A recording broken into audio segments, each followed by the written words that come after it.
কি হলো এখন ফুসুর ফুসুর করেন কে জায়গা ব্যাপার বুঝলাম না তো কি হয়েছে? হ্যাঁ, মাইকটাই খেলাই দিয়ে উঠে নামি চলে যাওয়া স্টেজের থেকে।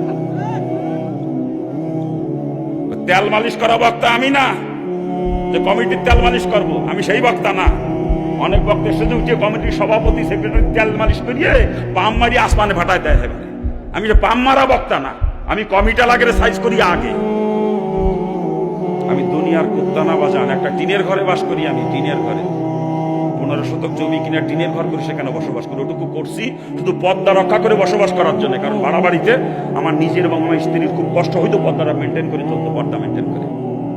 এই জন্য চিন্তা ভাবনা করে 15 শতক জমি কিনে টিনের একটা ঘর করে সেখানে বসবাস করি, যাতে পর্দা মেনটেন করে বসবাস করতে পারি। এই জন্য হাত উপাতে পারবো না কোনোদিন কারো কাছে, আমার হাত পাতা সম্ভব না আমার পক্ষে।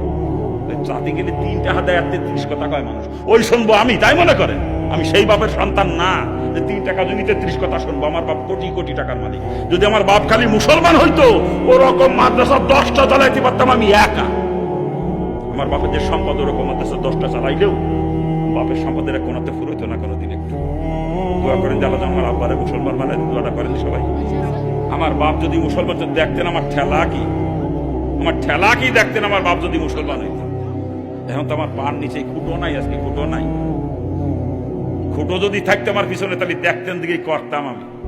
একদিন করছি কুফরি মতবাদের জন্য, আর যদি বাপ মুসলমান হতো দেখতেন ইসলামের জন্য কি করতাম আমি। মুসলমানে কত কষ্ট করছি জানেন আপনারা? 3 দিন পর্যন্ত একটা দানা পেটে যায় নাই। 3 দিন শুধু পানির উপরে পার করেছিলাম। 3টা রাত খোদার যন্ত্রণা, চোখে ঘুম আসে নাই কখনো। 3টা রাতের মধ্যে পেটে খোদা থাকলে চোখে ঘুম আসে বলেন?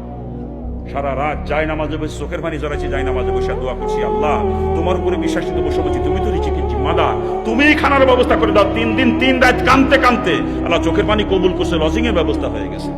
4 দিনের দিন লজিং বাড়ি ভাত খাইছি, 3 দিন না খেয়ে থাকার পরে। এরপরে টিউশনি করে করে পড়ার খরচ চাইছি, টিউশনি করে করে, কিন্তু কোনোদিন চারে না পয়সার জন্য হাত পাতি নাই কারো মানুষ। আজকে আমি যদি হাত পাতিও, হিন্দুরা টিটকারি করবে, দেখছো রে এত বড় লোকের ছেলে আজকে মুসলমানে বিক্রি করে বেড়াইতেছে, তখন ইসলামের বেইজ্জতি হয়ে যাবে।